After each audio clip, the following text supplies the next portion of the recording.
whatever you're going to talk about, to whoever you talk about it to, and that's actually down to whether you have a one-on-one important conversation in some part of your personal lives, or whether you have to get up in front of an audience.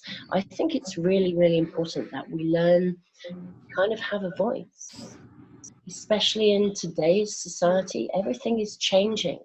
You know, our world is in chaos. There are so many differences that are not being ironed out in a way that would find a solution that would actually help us to overcome those differences, that we're not overcoming problems from the past. It's like we're still dwelling in the past. We're still fighting kind of age-old battles, and we're not going to kind of resolve those problems if we don't actually learn to talk to each other, if we don't actually learn to listen to one another.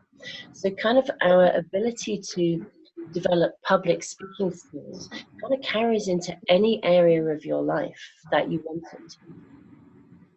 So I think there are certain principles that apply. As I said, perspective is really, really important.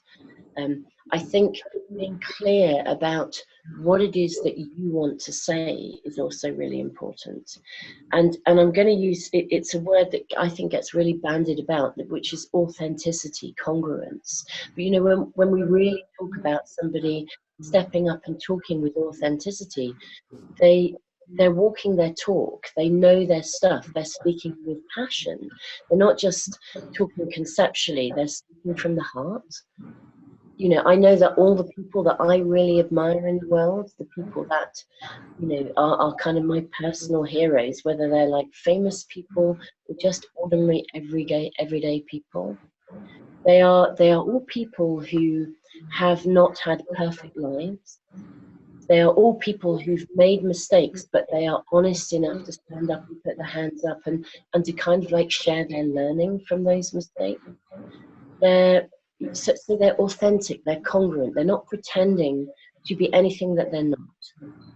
And I think all of these things make they make a good speaker, they make a good human being. And you know, good speakers are generally good human beings, people that you kind of want to listen to, even if they're talking about something you don't agree with. If they grab you, it's because they're speaking with some meaning and some passion, you know, and they're not bluffing their way through something. And you can tell, can't you, if somebody's kind of full of bullshit and they're just talking their way through stuff, you kind of walk away. It means nothing, really. You could fire a question at them and you know they're just going to bluff their way over it. They're not going to give you a clear answer. For me, that loses my respect. You know, it's like if I'm listening to a speaker who is talking from the heart, and they either know their stuff, or if I ask them a question and they don't know the answer, they don't bullshit their way through it. They're upfront and they say, well, hey, I'm not sure about that. I might need to think about it, but I'll come back to you. You know, some of the questions that were sent through were kind of also about, not just about anxiety in terms of speaking, but about anxiety in terms of what you say, how you say it, and how you engage with your audience, and what do you do if people ask you questions. And all of these things come back to these same principles. You know, I think if someone ever responds to you and asks you a question and you're not entirely sure of the answer, you will earn way more respect if you can say to them, well, you know, that's a difficult one, or you know, that really deserves a bit more time than I can give this right now. I don't want to give you an off-the-cuff answer, but I will come back to you.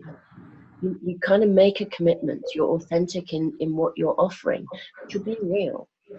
And I think that will carry you through almost all kinds of difficult situations if you're in any kind of conversation. So coming back onto speaking to an audience is made up of individual people. You know, I can see every one of you.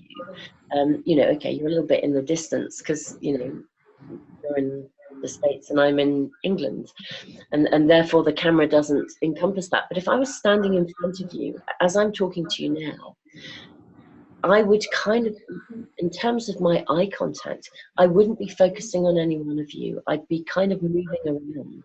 I'd spend a few seconds, a few minutes, trying to connect with each of you, but not in a really direct, intense, intrusive way.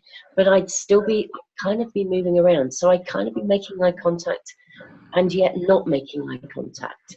It's almost like I'd be kind of making some connection with you in the zone of you, rather than you personally in an intense way. And that way an audience, I think, feels connected. You know, it's a much, as I said, we are talking, even if you're talking to hundreds and hundreds of people, you're talking to hundreds and hundreds of individuals. And if you've got an audience in front of you, it's different to kind of like if you're standing on a soapbox in the street and you're trying to attract attention and you've got a message and you want to say something. That's one thing, because people are going to walk past you. But when you actually have an audience sitting in front of you, back to our kind of perceptions, I think it's fair to assume that they are probably going to be interested in what you have to say, or they wouldn't be sitting there listening to you. And even if it's your peers, you know, hopefully they're there to kind of see how you're doing it, because that might help them to do what they're doing better. So I think we should overall approach speaking with an air of kind of positivity, a bit of an attitude of recognizing that if you have an audience, they are already a captive audience. They're there, they're most likely to be rooting for you rather than rooting against you.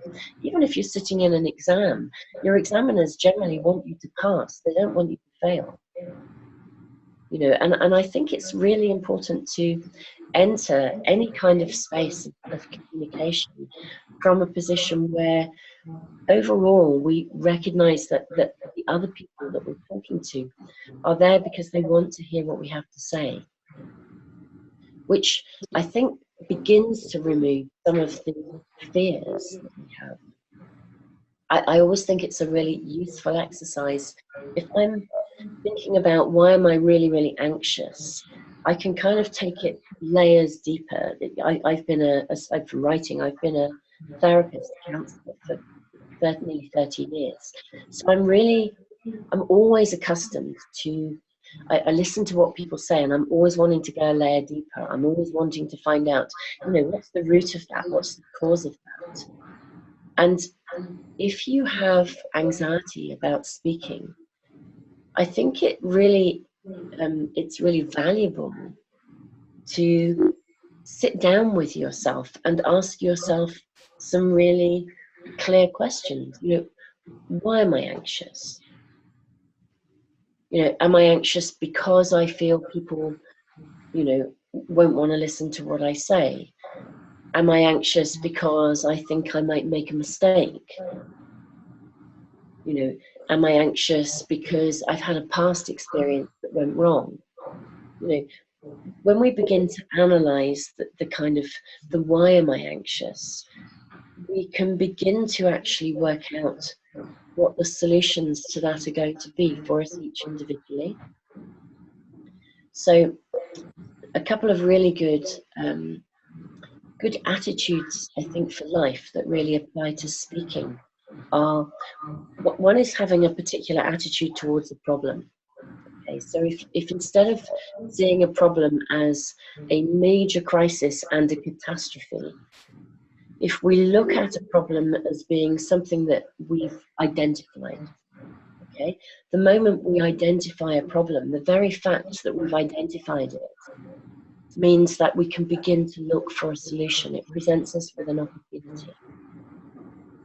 You know, as long as a problem is swept under the carpet or denied, I mean, I don't know about you, but in my life growing up, I can think of like probably a billion occasions when things were like ignored or swept under the carpet, you know, trying to have a voice, and you know, it wasn't feasible. I couldn't speak, or I couldn't be heard. And actually, when we bring something into the open, a problem into the open, it creates a window of opportunity. We may not know the answer, but it means just through identifying it that we can commit to finding a way forwards. And if we don't have the answer, we can look to find the right people to support us in finding those answers. So a really good approach to all aspects of life, I think, is to see a problem as an opportunity, not as a disaster. The second really, really good, I think, attitude for life is to think of mistakes as, I would say, the cutting edge of your evolution. You know, when we're tiny and we first start to speak and we kind of, you know, blabber our first words, and everybody's like really delighted and excited at our first words. And then when we start to take our first steps and we fall over and, you know, we get dusted off and picked back up again and we carry on, you know, nobody slaughters us or says, you know, points their finger at a tiny baby and says, oh, you're so stupid, you can't speak. You know, we don't take that approach to mistakes. When we're really tiny, we see those kind of those stumbling blocks as part of a natural process of development and of growth and evolution. And yet there is a point when that seems to change. You know, there is a point when the criticism starts to kick in, when we're made to feel stupid, or we make ourselves feel stupid, you know, for making mistakes. But actually, a mistake is an extraordinary place of learning. You know, your greatest cock-ups are going to be the place where you can learn the most if you allow yourself to take a really positive and healthy attitude towards your mistakes. You know, the danger, I think, of entering into a space of ultra criticism is that we don't learn from our mistakes, we retreat from them. And we use our mistakes as an opportunity to kind of go away and hide and to kind of reinforce any feelings we have of self-doubt or a lack of self-worth or self-esteem. It's like, oh, I knew that wouldn't work. I'm so stupid. I'm useless. I should never have bothered. I knew that would go wrong. But, you know, how about shifting that to sort of like, okay, that didn't go as well as I would have liked it to go. You know, rather than entering into a space of criticism, we can become a critique. You know, if we have no critique, we can never improve on ourselves.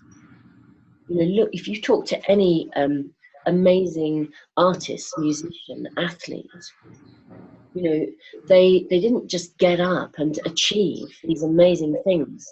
They worked at them and they made loads of mistakes along the way. But they viewed those mistakes with a kind of a critique. They looked at themselves. They were prepared to look at what they were doing and therefore kind of work out they were going to have another go. They were going to work out how to try and find a way around that. So I think if we have no kind of criticism at all and we don't do any constructive critiquing, we actually remove some of our opportunity for our optimum growth. We remove some of our avenues to become the best kind of version of who we can be. We accept defeat, we step down. You know, almost, I know I said it earlier, but you know, almost all the people, my personal heroes, are people who've had to overcome some pretty big things in life. And yet they've kind of stepped over those things and they've used their experiences, even when they've been put down. They've used their experiences to kind of almost as a driving force behind them. It was really interesting. I was speaking to a guy a while ago, and he's an incredibly successful designer. When he was at school, he was I mean, considerably older than me, so he's kind of into retirement now. But when he was at school, he was actually dyslexic, but it was never picked up. And I mean, I guess he's in his heading for 70s, so that was probably not even known about, let alone picked up. He was told that he was really stupid, he would never amount to anything, and he got really, really angry about this. And he kind of went to quite a rigid school environment where there was still kind of corporal punishment, kind of regular caning. I mean, it was a really heavy going environment for a kid, especially one that was never ever going to manage academically. But he kind of came out fighting. Just said he got into this space in himself. He was really, really angry with everybody in the world, but he just because however hard he tried, he never got any recognition. But he left school, and he was really good with his hands, so he kind of started making stuff. And as I said, he became eventually a top, making bespoke, like amazing bespoke kitchens. I think, like for people like Mick Jagger, you know, and amazing people, charging hundreds of thousands of pounds for a kitchen. But everything was handmade and kind of designed because he had this extraordinary creative spirit. And he just said, I came out from the environment I grew up in, and he just said, I just thought, I'm going to show you. You know, I won't be put down. I'm more than that. You know, and it's really interesting because instead of using that anger and turning that anger in on himself, which could have ended up in kind of, often, you know, in my kind of work, I meet people who are sometimes really suffering from depression. There are certain forms of depression that are completely linked to anger being turned inwardly on ourselves. We kind of stifle ourselves because we feel like we're no good. And you know, some people turn their anger inwards, some people lash out, which is equally unhelpful because they just get really, really mad at everybody in the world. And then they get labeled as a really angry person. And nobody listens to what they're saying, even if it's really valid, because all they see is this really angry person. But if you channel the energy of that emotion in a really positive avenue, if you understand your emotions, so if you understand anger as a really powerful driving force that you can have charge of, yeah, you can choose to channel that energy, and again with those really, really strong attitudes of a problem is something that offers me an opportunity. You know, a mistake is a place I can learn from, even if somebody else puts you down. A mistake is somewhere where you can learn, even if somebody has in the past put you down. You can use it as a positive. You know, channel any emotional responses you get to kind of support you and give you the energy to move forwards.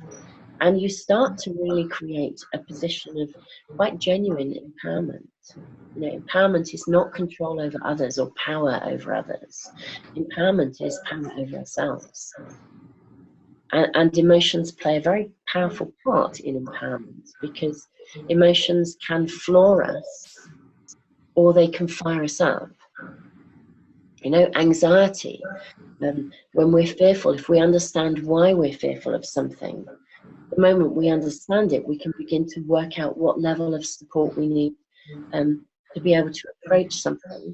And again, the same attitudes towards problems and mistakes. You have those attitudes towards problems and mistakes, then the anxiety about messing up doesn't really matter. If you're authentic, if you're congruent with yourself, Monique was saying earlier, I'm kind of prepping to do a TED talk.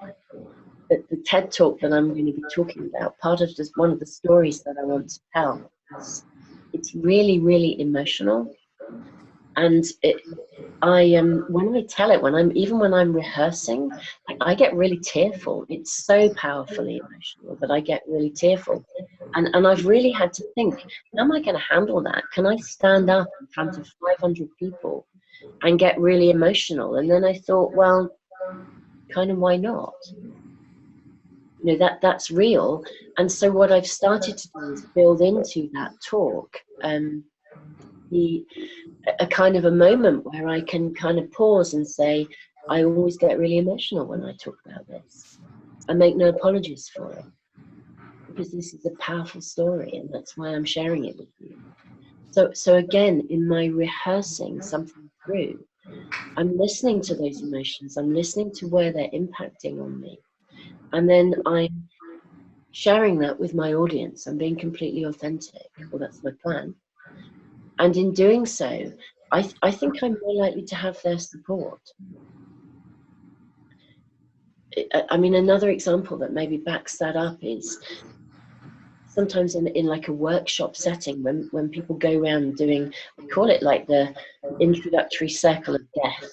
You kind of go around and everybody has something to say, and it's heading to my turn, and I'm thinking, oh my God, whatever I say is never going to be as good as them.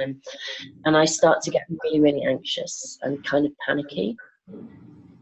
And then I realized one day that the one person in everyone that spoke in a workshop setting that I could identify with, the one person I'd want to go and have coffee with or lunch with, will be the one person that says, do you know what, I'm really, really nervous. I'm finding this really quite difficult, but I'm going to go for it anyway. The moment that person spoke, we're all on their side. You know, authenticity, congruence. We don't have to be perfect. And most people who claim to be, they kind of never are. You know, they end up falling short. And the people that aren't so perfect are kind of almost like taking ownership of that. They're the people we root for. And if you hold these principles to kind of underpin your speaking, I think that will work for you. My experience is it works for me. And speaking to other speakers, it works for them too.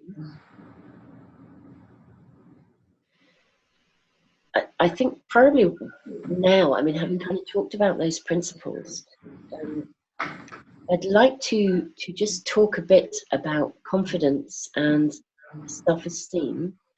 And I'm also going to throw in self-worth as well, because they're things that we think of as being kind of similar or the same. They're actually really different. And I think it's useful to know the difference, because again, when you are preparing for, if you recognize whether you are lacking in confidence, or you're lacking in self-esteem, or you're lacking in self-worth, because they are different, you can again begin to identify where a problem sits and look at what you can do to address that problem. So confidence and self-esteem, I'll start with. They often get lumped together, put together. Confidence is about being able to feel okay about doing something or saying something. It's about executing something. None of us actually have to be confident about everything. Okay? Like, I'm never going to be confident about doing a bungee jump, but actually I have no intention of doing one, so it's really irrelevant in my world. Okay, so I don't have to be confident about everything. If I've got to, because I wanted to learn to speak, I did a public speaking course. So because I knew I wasn't confident about it, I went off and did something that I could do to learn to help me with that. If people are not good at cooking, for example, they can go off and they can get a recipe book or download something that will show them step by step how to do it. So confidence is something that we tend to build. The more that we do, the better that we get. And the more that we, again, identify our mistakes as a place of learning, the more confident we become, because we can address those mistakes and we can get better at what we do. Self-esteem is really, really different, because self-esteem is how good do I feel about me. Okay? So we can see people who have an abundance of confidence, and yet their self-esteem is zero. But we may never really know. Okay? Because people with low self-esteem are, they can have a front. How they feel about themselves deep down inside is another matter. So actors, a lot of actors you find are very, very confident. They often lack self-esteem. They're really critical of themselves. They never feel that anything they ever do is good enough. These are real traits of people with low self-esteem. You could cook the best meal in the world and everybody you cooked for could give you the best feedback. But if you have low self-esteem, you won't even receive that feedback. You'll go in one ear and out the other. As far as you're concerned, you'll find the slightest thing wrong and you'll persecute yourself because of it. People with low self-esteem never feel as though they're good enough, even when they're amazing. So it's a bit of a self-perpetuating kind of problem, low self-esteem. Quite a few years ago, there was a television program on the BBC in England, and it was called A Child Took a group of babies that were born in the millennium, and every year they kind of visited them all and they looked at their development. I didn't see them all. I saw a couple of these programs, but I saw this one on where they were measuring confidence and self-esteem, and it's quite honestly one of the best examples that I have ever come across that highlights this difference. So they took these kids, and to measure confidence and to measure self-esteem, they did two little kind of experiments with them. So to measure confidence, they sat them in a room with their grown-up, who obviously a family member, but with most of them it was a parent. And a stranger came into the room, and they gauged their level of confidence on how confident they were, how easy they were about speaking to this stranger. And I think the adult kind of removed themselves a bit, so that just to kind of gauge how they were. And I think one little girl scored like the highest. She was like a little grown-up. She could just talk to an adult, have a really adult conversation. Didn't matter, she'd never met them before. Really, really fluent, really eloquent. And they gauged her as having the highest level of confidence. Most of them were kind of somewhere in the middle on the scale. And then there was one little boy who was so shy and so lacked in confidence.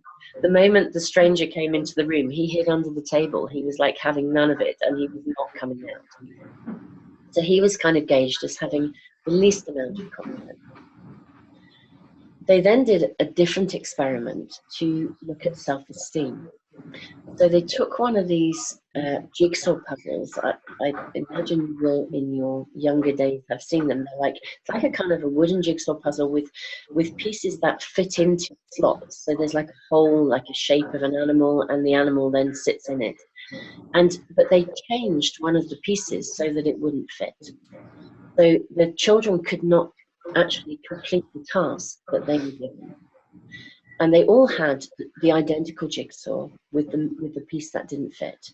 And they were all given an identical amount of time to try and achieve this task. And it was well within their capability for their age.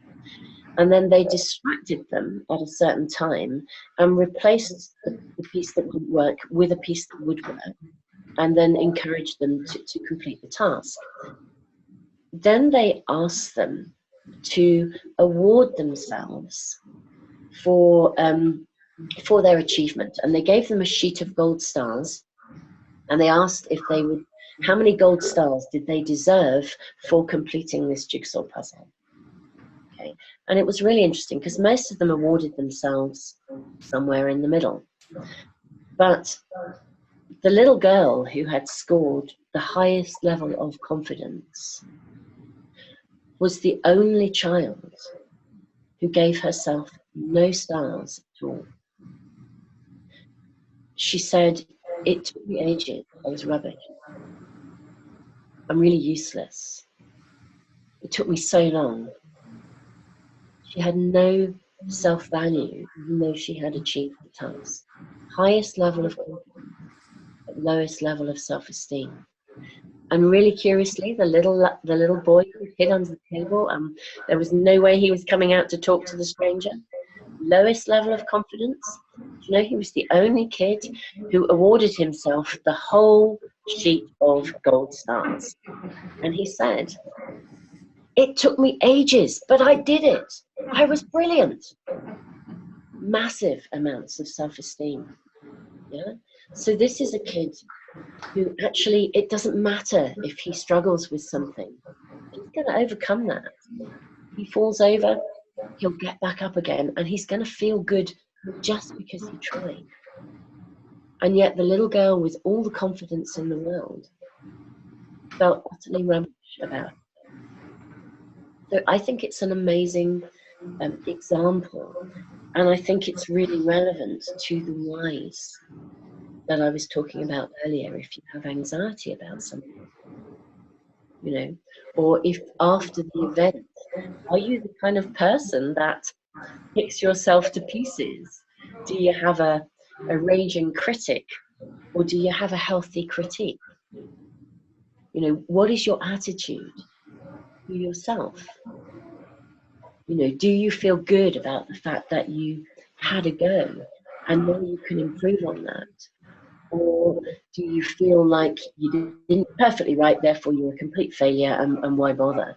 You know? So these kind of issues of confidence and self-esteem connect to the attitudes that I was talking about earlier in how we approach our problems and how we approach our mistakes.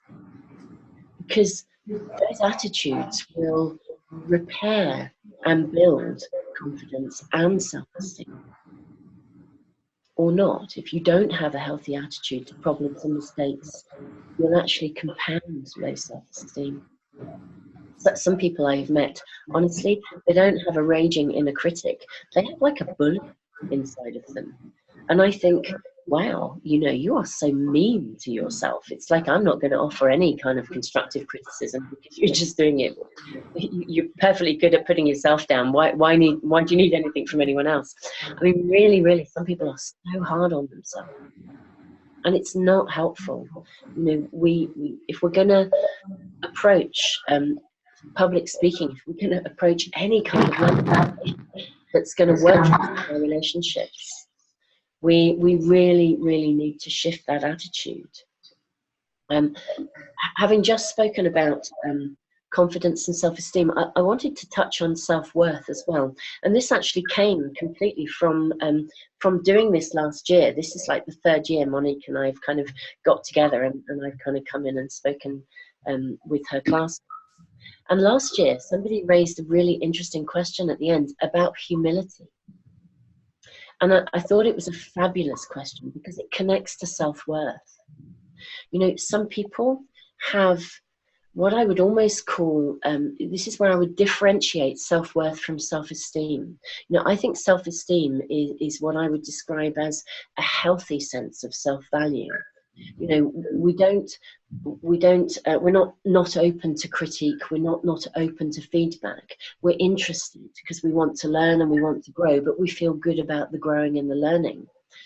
There are some people who have what I would call an abundance of self-worth, but it's almost kind of slightly, there's no humility in it. It's like an overconfidence or a slight arrogance. And you know, you kind of meet people like this sometimes in the world. They often expect a lot of others, but they're not always prepared to give very much back.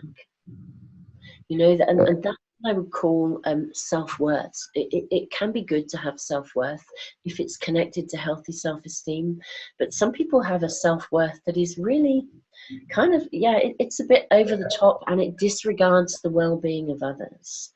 So I think humility is a really valuable commodity to recognize. If we have humility within our self-esteem, then we are really kind of walking a pathway of recognizing that not only can we step up and learn from our experiences, but we can offer that to others as well. It really bridges some of the gaps in communication. And this applies to whether you're talking to a big audience or just one-on-one with people. You know, self-worth can take on a bit of arrogance, and I think, as I said, that kind of came from a class last year, and I thought it was a really valuable observation, so I kind of now include it when I'm talking about these things.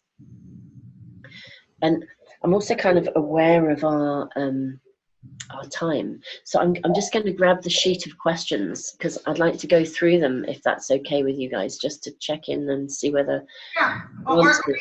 If Is you that like okay, Monique? yeah, let me just see if there's any like pressing questions that maybe. Yeah, go with that. Yeah, because I think you really did address a majority of the questions. Did y'all have any question or comment for Jenny? You said a lot of valuable stuff, certainly things that we can apply, not just to public speaking, but to our everyday situations. Yeah, I see people shaking their heads. So can you